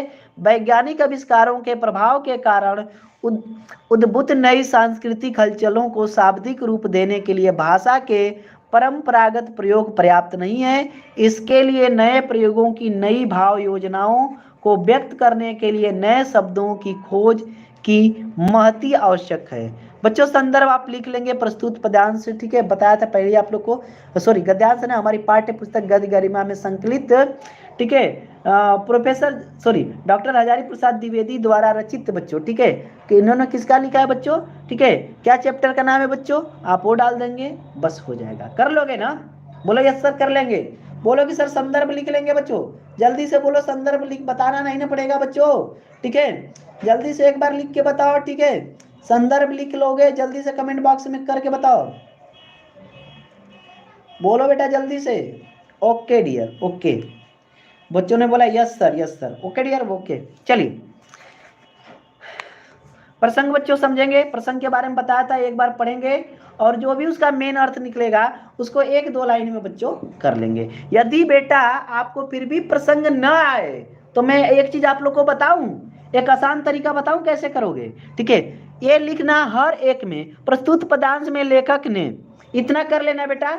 इतना करने के बाद आपको क्या करना है, इधर चले जाना जो पूछा है, ठीक है, ठीक है, जो पूछा है बच्चा इसमें देखो कि मेन अर्थ क्या निकल रहा है। लेखक ने क्या किया बच्चा, ठीक है, महत्वपूर्णता बताई है भाषा के, एक बताया है कि भाषा स्वयं संस्कृत का एक अटूट हिस्सा है। इसके बारे में लेखक ने हमें जानकारी देने की कोशिश की है। इतना भी लिख दोगे तो काम हो जाएगा बेटा, यदि एकदम ना आए तब, लेकिन इस हिसाब से आप लोग लिखिएगा। देखिए प्रस्तुत गद्यांश में लेखक ने संस्कृति के विकास में भाषा के महत्व को प्रतिपादित किया है। वही बात है बेटा, बस एक दूसरे लैंग्वेज में, आप अपनी लैंग्वेज में लिख सकते हो, कोई भी नंबर नहीं कटेगा आपका। ओके डियर, व्याख्या समझेंगे बच्चों। व्याख्या, प्रस्तुत गद्यांश के माध्यम से लेखक कहना चाहता है कि भाषा किसी भी संस्कृति का महत्वपूर्ण अंग होती है। अभिव्यक्ति का माध्यम होने के कारण भाषा की भूमिका अत्यधिक महत्वपूर्ण हो जाती है। भाषा का निर्माण समाज के द्वारा किया जाता है, अतः समाज द्वारा निर्मित संस्कृति एवं भाषा भी परिवर्तनशील है। परंपराएं, रीतियां, मूल्य आदि के परिवर्तित होने के साथ संस्कृति एवं भाषा भी परिवर्तित होती है। ठीक है बच्चों, ये क्या होती है, परिवर्तित होती है। ठीक है, भाषा में होने वाले परिवर्तन का संबंध विज्ञान की प्रगति के साथ भी है। बच्चों यहाँ पे देखिए आप लोग का बोल्ड में लिखा गया, मतलब जो अंडरलाइन करके आपके पैसेज में आते हैं उसका अर्थ था। समझ में आ गया बेटा ये चीज, ठीक है, पूरा अर्थ को समझेंगे। वैज्ञानिक आविष्कारों के प्रभाव के कारण उत्पन्न नई सांस्कृतिक गतिविधियां, जो वैज्ञानिक आविष्कार हुए बच्चों उनके प्रभाव के कारण नई सांस्कृतिक गतिविधियों को शाब्दिक रूप देने के लिए भाषा में भी परिवर्तन आवश्यक हो जाता है। उस नई परिस्थिति, नई विशेषताओं को अभिव्यक्त करने के लिए परंपरागत भाषा प्रासंगिक नहीं, ठीक है, रह जाती। इस प्रकार लेखक, जो लेखक है बच्चों, ठीक है, लेखक यह स्पष्ट करना चाहता है कि संस्कृति में होने वाले परिवर्तन, क्लियर है बेटा, क्लियर है, नए विचारों को बच्चों क्या करेंगे, वैज्ञानिक आविष्कारों को और नई सोच को पुरानी भाषा वहन नहीं कर सकती। इसके लिए नए शब्दों की, नए वाक्य संरचना की आवश्यकता पड़ती है, जो परिवर्तित एवं विकसित भाषा ही कर सकती है। समझ में आया बच्चा? Good evening dear, good evening, good evening. तो पूरा समझ में आया बेटा ये चीज आप लोग को, कैसे करेंगे, नंबर आपका कटेगा नहीं। ये जो 10 नंबर गद्य के विकास का है बेटा एकदम नहीं कटेगा, ये तो पूरा गारंटी है हमारी, ठीक है, क्योंकि सब इंपॉर्टेंट बताते हैं, लेकिन हम इंपॉर्टेंट के अलावा वो चीज भी आपको बताए हैं बेटा कि यदि इंपॉर्टेंट जो बता रहा हूं वो ना आए तो क्या करोगे, छूटना नहीं चाहिए, बस ये मैंने आप लोग को कहा है, ठीक है, छूटना नहीं चाहिए। इसीलिए मैंने आप लोग को पहले ही बताया था बच्चा, क्या बताया था कि ये इंपॉर्टेंट ही नहीं है आप लोग के लिए बच्चा, 100 नंबर का पूरा सीरीज है। ओके चलिए पूरा देखें। साहित्यिक सौंदर्य, भाषा की बात करेंगे बेटा। भाषा परिमार्जित एवं शुद्ध प्रभावपूर्ण खली बोली है बच्चों। शुद्ध शब्द आप खुद से प्रयोग करेंगे, पहले मैंने आप लोग को बताया अपने वर्डों को सही करने के लिए। वाक्य विन्यास सुसंगठित है, अपनी भाषा में कर सकते हो बच्चा कि वाक्य का विन्यास, शब्दों का जो प्रयोग हुआ है बच्चों, वाक्यों का जो प्रयोग हुआ है वो बहुत ही मतलब एक क्या करते हैं बच्चों, एक सही वे में, यानी कि एक संगठित तरीके से किया गया है।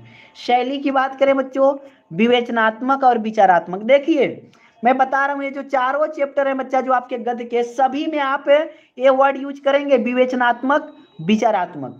पूछिए क्यों सर? क्योंकि सभी निबंध है बेटा, और निबंध तो आपका विवेचनात्मक और विचारात्मक ही होता है। समझ में आ रहा है? शैली लिखने में कोई प्रॉब्लम नहीं होगी, भाषा में कोई प्रॉब्लम नहीं होगी।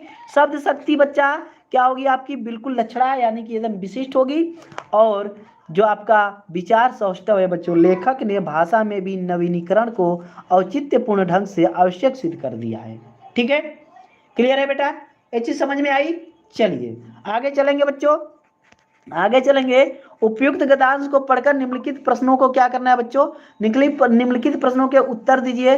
प्रस्तुत गद्यांश का संदर्भ लिखिए। देखो बेटा ये है प्रस्तुत गद्यांश का संदर्भ पूछ रहा है। प्रस्तुत गद्यांश हमारी पाठ्य पुस्तक गद्य गरिमा में संकलित प्रोफेसर जी सुंदर रेड्डी द्वारा लिखित भाषा और आधुनिकता नामक निबंध से क्या है बच्चों? संकलित है। तो संदर्भ तो आसानी से लिख लेंगे, पहले ही बताया था कैसे लिखा जाता है, कोई भी दिक्कत नहीं होनी चाहिए। अगला कह रहा है बच्चों रेखांकित अंश की व्याख्या कीजिए। क्या नहीं कर लोगे बेटा? अभी यहाँ नहीं बताया आप लोग को, अंडरलाइन वाला।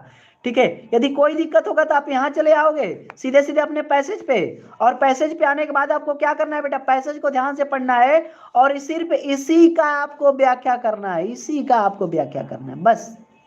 कर लोगे ना? बोलो यस सर। ठीक है, वेरी गुड यार, वेरी गुड।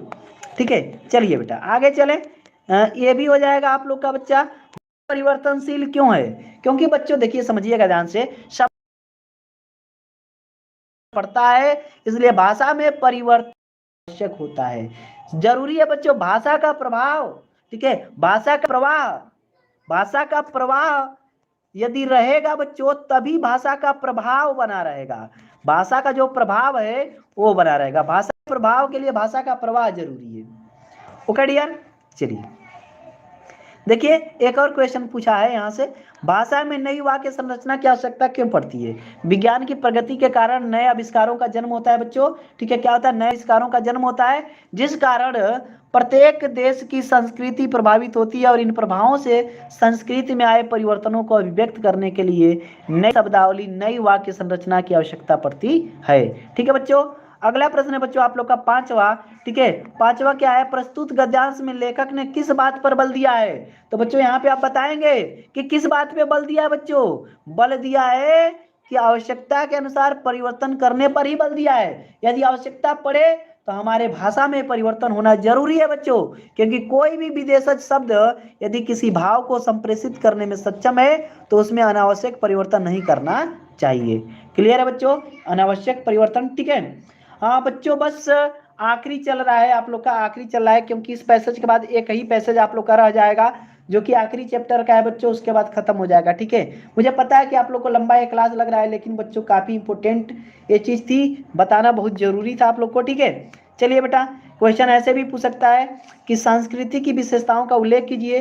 तो बच्चों संस्कृति परंपरा से निर्मित होती है, यह परिवर्तनशील तथा गतिशील होती है। ठीक है, और संस्कृति की गति विज्ञान की प्रगति के साथ जोड़ी जाती है। ठीक है बच्चों, नए शब्दों की खोज की आवश्यकता क्यों होती है? नए शब्दों की खोज की आवश्यकता क्यों होती है बच्चों? नए शब्दों की खोज की आवश्यकता इसलिए होती है क्योंकि नए विचारों को, नए वैज्ञानिक आविष्कारों को और नई सोच को पुरानी भाषा वहन नहीं कर सकती। समझ में आया बेटा ये चीज? ठीक है, ओके। क्वेश्चन इसी चैप्टर से ऐसे भी पूछ सकता है, उद्भूत और परंपरागत का अर्थ लिखिए। उद्भूत का अर्थ होता है जिसका जन्म हुआ हो, उत्पन्न यानी कि परंपरागत का अर्थ है परंपरा से चला आता है। ठीक है, एक एक चीज को समझना बेटा। रेखांकित अंश की व्याख्या करने के लिए कहा हो तो हमने पहले ही कर लिया बच्चों। ये प्रश्न है, उपयुक्त गद्यांश के पाठ का शीर्षक और लेखक का नाम लिखिए। ये आप लोग के ऊपर है बेटा, कमेंट बॉक्स में आप लोग छाप दो एकदम गोली की रफ्तार से कि लेखक कौन है और इसका बच्चों क्या है बच्चों, इस लेखक कौन है और इसके बच्चों क्या बोलते हैं, चैप्टर का नाम क्या है। ठीक है, चलो लंबा क्लास हो रहा है जिसकी वजह से मेरी भी जुबान लटपटा रही है बेटा। अब आ गया आखिरी चैप्टर, बोलो एक बार प्रेम से बोलो सरस्वती मैया की जय, क्योंकि आखिरी पैसेज है बच्चा आप लोग का ये तेजस्वी मन के संपादित अंश, काफी इंपॉर्टेंट है बेटा। मैं कोशिश करूंगा कि जल्दी कंप्लीट हो जाए आप लोग का। ठीक है, बहुत ही जल्द कंप्लीट कर दिया जाए बेटा, ताकि आप लोग का बच्चों ये जो पैसेज है बहुत छोटा सा ही पैसेज लेके आया हूं और इसकी क्वेश्चंस ठीक है जल्दी से करा सकूं बेटा। ओके डियर, ठीक है। हाँ सभी बच्चे लिखेंगे बेटा, सभी बच्चे लिखेंगे। ठीक है, चलिए शुरू करते हैं बच्चों। ठीक है, आप लोग का बच्चों हजारी प्रसाद द्विवेदी, सॉरी तेजस्वी मन के संपादित अंश बच्चों, इसका टैगिंग वर्ड समझने के लिए हमें अशोक के फूल, ठीक है, ठीक है, ध्यान से समझ, एक बार फिर से पढ़ लेना, क्या अशोक का फूल ही था वो चैप्टर। ठीक है, ओके डियर, चलिए आगे चलते हैं, आगे चलते हैं बच्चों, और हम इसका भी सार जल्दी जल्दी से समझेंगे बच्चों। हम और हमारा आदर्श अध्याय में कलाम जी ने, ठीक है बच्चों, ये हमारा बच्चों देखिए क्या है, ठीक है, तेजस्वी मन के संपादित अंश जो है बच्चों, ये कह रहा है हम और हमारा आदर्श अध्याय जो था, इसमें कलाम जी ने राष्ट्र की प्रगति के लिए स्वयं लोगों द्वारा सुख सुविधाओं से युक्त जीवन जीने की इच्छा रखने और पूर्ण करने हेतु हृदय से प्रयास करने के लिए कहा है। साथ ही वे भौतिकता व आध्यात्मिकता को परस्पर एक दूसरे का पूरक भी सिद्ध करने का प्रयास करते हैं। ठीक है, ओके डियर, ठीक है, क्या करते हैं बच्चों, उन्हें सिद्ध करते हैं। प्रगति के लिए स्वयं के महत्व को समझना, ठीक है, प्रगति के लिए स्वयं के को समझना। लेखक कलाम जी स्वयं की युवा छात्रों से मिलने की प्रवृत्ति पर विचार करते हुए स्वयं के रामेश्वरम द्वीप से निकलकर जीवन में प्राप्त की गई अपनी उपलब्धियों पर आश्चर्य प्रकट करते हैं। इन उपलब्धियों के मूल में वे अपनी महत्वाकांक्षा की प्रवृत्ति पर विचार विमर्श करते हुए निष्कर्ष पर पहुंचते हैं कि उनके द्वारा समाज के प्रति दिए गए योगदान के अनुसार अपना मूल्यांकन कर प्रदत्त सभी वस्तुओं का उपभोग करने का अधिकार है। और जब तक मनुष्य के भीतर स्वयं समृद्ध भारत के जीने की इच्छा विश्वास नहीं होगा, वह अच्छा नागरिक नहीं बन सकता। विकसित अर्थात G8 बच्चों G8 देश बच्चों एक संगठन है। G8 से आप लोग परेशान ना हो जाइएगा। G8 बच्चों एक आप लोग का संगठन होता है। इसके नागरिकों का समृद्ध राष्ट्र में जीने का विश्वास ही उनके विश्वास का रहस्य है। ठीक है बच्चों, जीवन में भौतिक वस्तुओं का महत्व बच्चों, कलाम जी भौतिकता और आध्यात्मिकता को न तो एक दूसरे का विरोधी मानते हैं और न ही भौतिकवादी मानसिकता को गलत। वे स्वयं अपना उदाहरण देते हुए, ठीक है बच्चों, अपना उदाहरण देते हुए न्यूनतम वस्तुओं का उपभोग करने की अपनी प्रवृत्ति के विषय में बताते हैं। बच्चों थोड़ा जल्दी जल्दी मैं कवर कर रहा हूं क्योंकि लास्ट चैप्टर है और वीडियो भी काफी लंबी हो चुकी थी। ठीक है, और वे कहते हैं कि समृद्धि मनुष्य में सुरक्षा व विश्वास के भाव को संचारित करती है जो उनमें स्वतंत्र होने के भाव को पैदा करती है। कलाम जी ब्रह्मांड का व बगीचे में खिले फूलों का उदाहरण देते हुए प्रकृति द्वारा प्रत्येक ठीक है बच्चों कार्य को पूर्णता से करने के गुण को, ठीक है, और उद्धारित करते हैं। ठीक है बच्चों, क्या करते हैं, एक मिनट यार, एक मिनट।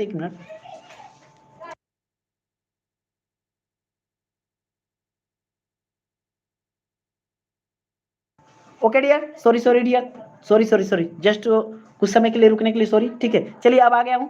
चलिए बच्चा, वे महर्षि अरविंद द्वारा, ठीक है, महर्षि अरविंद द्वारा प्रत्येक वस्तु को ऊर्जा अंश मानने का उदाहरण देते हुए कहते हैं कि आत्मा व पदार्थ सभी का अस्तित्व है, दोनों परस्पर जुड़े हुए हैं, अतः भौतिकता कोई बुरी चीज नहीं है बच्चों। ओके डियर, स्वेच्छा पूर्ण कार्य ही आनंद का साधन है। देखिए कलाम जी कहते हैं कि भौतिकता को सदैव निम्न स्तरीय माना गया है और न्यूनतम में जीवन व्यतीत करने को श्रेयस्कर कहा जाता है। सही बात है बच्चों, ठीक है, श्रेयस्कर कहा जाता है। वे कहते हैं कि स्वयं गांधी जी ने ऐसा जीवन व्यतीत किया क्योंकि यह उनकी इच्छा थी। मनुष्य को सदैव अपने भीतर से उपजी इच्छाओं के अनुरूप जीवन शैली को अपनाना चाहिए। ठीक है बच्चों, उस जीवन शैली को उनको क्या करना चाहिए बच्चों, अपनाना चाहिए। ठीक है, क्या करना चाहिए, अपनाना चाहिए। क्लियर है बेटा, ठीक है, ओके, समझ में आ रहा है ये चीज बच्चा। अनावश्यक रूप से त्याग की प्रतिमूर्ति बनने का प्रयास नहीं करना चाहिए। वे कहते हैं कि युवा छात्रों से मिलने का मूल उद्देश्य उन्हें इसी गुण से परिचित कराते हुए उन्हें सुख सुविधाओं से पूर्ण जीवन को के सपने देखने, ठीक है, क्या करना है बच्चों, सपने देखने, ठीक है, सपने देखने और उन्हें पूर्ण करने के लिए शुद्ध भाव से प्रयास करने के लिए प्रेरित करना है। ऐसा करने के उपरांत ही वे अपने चारों ओर खुशियों का प्रसार कर पाएंगे बच्चों। क्लियर हो गया? तो ये सार था बच्चों।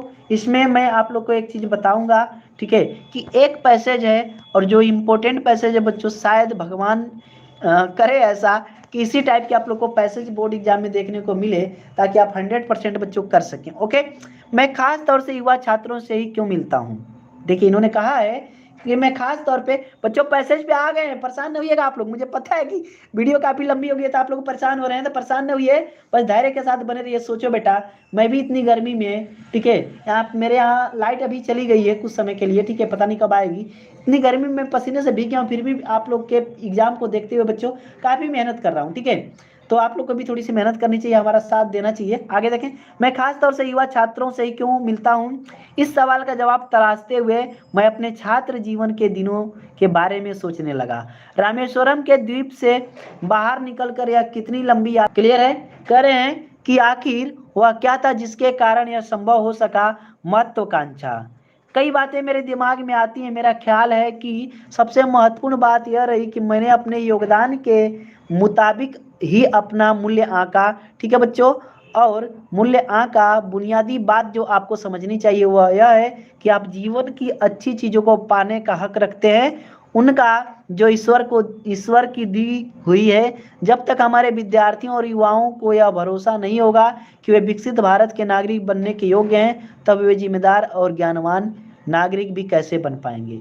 बेटा ध्यान से समझो ये चीज, यहाँ पे आपका अंडरलाइन है, मतलब कहीं ना कहीं इसका अर्थ आपसे पूछा जाएगा, तो इसको ध्यान से आपको पढ़ना है, ठीक है, इसको आपको ध्यान से पढ़ना है और इसका अर्थ यदि पूछेगा तो आप कर लोगे। संदर्भ बेटा वही रहेगा, प्रस्तुत गद्यांश हमारी पाठ्य पुस्तक गद्य गरिमा में संकलित डॉक्टर एपीजे अब्दुल कलाम द्वारा लिखित तेजस्वी मन के संपादित अंश नामक लेख से उद्धृत है बच्चों, ठीक है। प्रसंग आप लिख लोगे कि विद्यार्थी जीवन अपने छात्र जीवन में देखिए, प्रस्तुत गद्यांश में लेखक अपने छात्र जीवन में के विषय में सोचते हुए प्रगति के लिए स्वयं के लिए महत्व को पहचानने पर बल देता है। बताता है लेखक कि आप कैसे भारत या किसी भी देश की प्रगति कैसे होगी जब तक कि वहां के नागरिकों को बच्चों उनकी जिम्मेदारियों का एहसास न हो। आम भाषा में ये बात आप समझ जाइए, ठीक है। और व्याख्या बच्चों आप यहाँ से लेखक स्वयं की युवा छात्रों से मिलने की प्रवृत्ति पर प्रश्न अंकित करते हुए सोचता है कि वह मुख्य रूप से युवा छात्रों से क्यों मिलता है। उन्होंने कहा है ना कि वह युवा छात्रों से क्यों मिलते हैं। इस प्रश्न का उत्तर ढूंढते हुए अपने छात्र जीवन के विषय में सोचने लगता है कि रामेश्वरम द्वीप से बाहर निकलकर जीवन में प्राप्त की गई उपलब्धियों की यात्रा कितनी लंबी रही। वह अपनी इन उपलब्धियों पर आश्चर्य प्रकट करता है। उसे इन पर विश्वास नहीं होता है बच्चों, इन पर विश्वास नहीं होता है। इन उपलब्धियों को प्राप्त करने के मूल में क्या कारण था जिसके द्वारा वह उन्हें प्राप्त कर पाया। इस प्रश्न में के विषय में विचार करता है। मनुष्य का जीवन, आप लोग ये मत लिखिएगा बेटा करता है, आप लोग लिखिएगा करते हैं, ठीक है। थोड़ा सम्मान के साथ लिखेंगे तो अच्छा रहेगा हमारे लिए, ठीक है। मनुष्य के जीवन में बड़ा बनने का मूल कारण उनकी महत्वाकांक्षा है। मनुष्य इसी महत्वाकांक्षा के बल पर ही अपने जीवन में आगे बढ़ पाता है। लेखक महत्वाकांक्षा की प्रवृत्ति पर विचार विमर्श करते हुए इस निष्कर्ष पर पहुंचते हैं कि उनके द्वारा समाज के प्रति दिए गए योगदान के अनुसार अपना मूल्यांकन करना ही महत्वपूर्ण था। वह कहते हैं कि जो मुख्य बात हमें समझनी चाहिए वह यह है कि मनुष्य को ईश्वर द्वारा प्रदत्त सभी वस्तुओं का उपभोग करने का अधिकार है। अब बच्चों यहाँ पे आप लोग का वही चीज बच्चों जो अंडरलाइन थी, जब तक युवाओं और विद्यार्थियों को यह विश्वास नहीं होगा कि वे स्वयं विकसित राष्ट्र के नागरिक बनने के योग्य हैं, तब तक वे राष्ट्र के विकास एवं उन्नति में अपनी महत्वपूर्ण भूमिका नहीं भी निभा सकते, क्योंकि राष्ट्र के विकास के लिए उन्हें स्वयं जिम्मेदारियों को उठाते उन्हें अपना योगदान देना होगा। देखिए बच्चों, सीधे सीधे मैंने आप लोग को कहा था, भाषा आप लोग की सहज सरल और परिष्कृत, वाक्य विन्यास सुसंगठित है, शैली विवेचनात्मक विचारात्मक, शब्द शक्ति अभिधा, ठीक है, विचार सौष्ठ और लेखक द्वारा छात्र जीवन के विषय में सोचते हुए स्वयं के महत्व को पहचानने पर बल दिया है, ठीक है बच्चों। लेखक युवा छात्रों से क्यों मिलता है। लेखक युवा छात्रों से इसलिए मिलता है क्योंकि उसे युवा छात्रों से बातें करना अत्यधिक रुचिकर लगता है। समझ में आया बेटा, ठीक है। आप किन चीजों को पाने का हक रखते हैं बच्चों। आप जीवन की अच्छी चीजों को पाने का हक रखते हैं जो ईश्वर को दी गई है, ठीक है, ईश्वर की दी गई है बच्चों। उन पंक्तियों से आपको क्या प्रेरणा मिलती है। उक्त पंक्तियों से, जो पंक्तियां हमने पढ़ी हैं बच्चों, इस पंक्तियों से हमें प्रेरणा मिलती है कि समाज के प्रति योगदान के अनुसार अपना मूल्यांकन करना चाहिए, हम कहाँ पे, हम समाज के प्रति क्या योगदान दे रहे हैं, हमें सोचना चाहिए। साथ ही राष्ट्र के विकास के लिए स्वयं जिम्मेदारियों को उठाते हुए अपना योगदान देना चाहिए। रेखांकित अंश की व्याख्या बेटा पहले ही हो गई है। पाठ और शीर्षक का नाम आप लोग कमेंट बॉक्स में लिख देना। और पूरा बच्चों यहाँ पे आप लोग का अब जाके 10 नंबर कंप्लीट हुआ है। सुबह से 2 वीडियो दे चुका हूँ, 10 नंबर वो कंप्लीट हो गया, 20 नंबर पढ़ा दिया बेटा। 10 नंबर के लिए अब अगली वीडियो आप लोग के लिए आने वाली है। रात में आप लोग की बच्चों 8 बजे के आसपास या 9 बजे के आसपास एक और वीडियो आएगी बच्चों, जो इंपॉर्टेंट होगी आप लोग के लिए बेटा, ठीक है। वो होगी गद्यांश की बच्चों। किसकी होगी बच्चों? गद्यांश की होगी। तो आई थिंक कि आप लोग उसमें भी जुड़ेंगे और हमारा मनोबल बढ़ाएंगे और अपना अच्छी तरीके से तैयारी करेंगे। गद्यांश की जो वीडियो आएगी बेटा, ठीक है, आप लोग एक बार चेक करते रहिएगा, क्योंकि 3 वीडियो के बाद यूट्यूब बच्चों जो है, ठीक है, नोटिफिकेशन नहीं भेजता है। तो 3 से ज़्यादा वीडियो हो रही है आज, क्योंकि आप लोग का एग्जाम नज़दीक है, तो मैं लगातार वीडियोस दे रहा हूँ बेटा, ठीक है। तो आप लोग क्या करेंगे बेटा, ज़्यादा से ज़्यादा, ठीक है, आप लोग शेयर करेंगे वीडियो को, ताकि सभी को पता चले कि इतनी इंपॉर्टेंट क्लास भी होती है। ज्ञान गुरु एकेडमी पे हिंदी इतनी ज़बरदस्त तरीके से पढ़ाई जाती है। तो सभी बच्चे तैयार हो? एक बार थम्सअप करो बेटा कि पसंद आई वीडियो।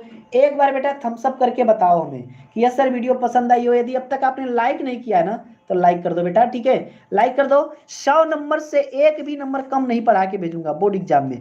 भले ही देर से 2 दिन पहले क्लास शुरू किया हूँ बेटा, मात्र 2 दिन पहले क्लास शुरू किया हूँ, ठीक है, लेकिन फिर भी 100 नंबर आपका मैं कंप्लीट करा दूंगा बेटा। और देखना है 100 नंबर छपेंगे आपके बोर्ड एग्जाम में, छपेंगे, 100% छपेंगे, इसकी 100% गारंटी है बेटा, छपेंगे। क्योंकि नहीं छपेगा तो कहाँ जाएगा, क्योंकि यही तो सिलेबस है। मैं तो पूरा सिलेबस ही पढ़ा रहा हूँ, लोग इंपोर्टेंट पढ़ाते हैं और मैं पूरा चैप्टर पढ़ा रहा हूँ बेटा। कहाँ से आएगा प्रश्न, यहीं से तो आएगा। क्लियर हो गया? सभी बच्चे तैयार हो? ठीक है, बोलो यस सर तैयार हैं। आगे की वीडियोज के लिए तैयार हो बेटा? बोलो जल्दी यस सर तैयार हैं, ठीक है, बोलो जल्दी से एक बार कमेंट बॉक्स में कि यस सर तैयार हैं। यहाँ देखिए बेटा, ये आप लोग का एक वीडियो आ चुका था आप लोग का बेटा, ये एक वीडियो आ चुका है बच्चों, हिंदी गद्य का विकास, हिंदी पद का विकास भी आ चुका है बेटा। और अब मैंने आप लोग को ये भी पढ़ा दिया। अगली वीडियो ये होगी बेटा पद्यांशों पर आधारित प्रश्न, ठीक है, इसके लिए आप लोग तैयार रहिएगा। उसके बाद बेटा आप लोग का एक ही वीडियो में कवर कर दूंगा लेखक और बच्चों कवि, दोनों एक वीडियो में। फिर बच्चों आप लोग का कहानी और सारांश एक वीडियो में, यानी 3 वीडियो और बनेगी, जिससे कि ये पूरी तरीके से खंड का आप लोग का 50 नंबर कंप्लीट हो जाएगा।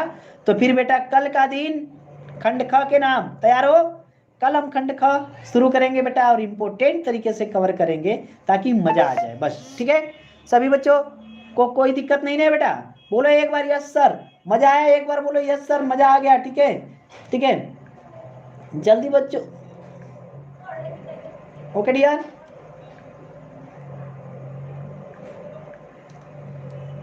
ओके बच्चों ने थैंक्स बोलना शुरू कर दिया। Welcome dear, welcome welcome. चलिए तो आज के क्लास कहीं रोकें बेटा, इस वीडियो कहीं रोकें। किसी भी बच्चे का कोई भी डाउट हो तो कमेंट बॉक्स में कमेंट जरूर कीजिएगा। कमेंट बॉक्स आप लोग के लिए खुला हुआ है। तो स्वस्थ रहिए, मस्त रहिए, अपनों के प्यार के साथ, हल्की सी मुस्कान के साथ। कर दिखाओ कुछ ऐसा कि दुनिया करना चाहे आपके जैसा। मिलते हैं अगले क्लास में, तब तक के लिए धन्यवाद, बाय बाय, खुदा हाफिज।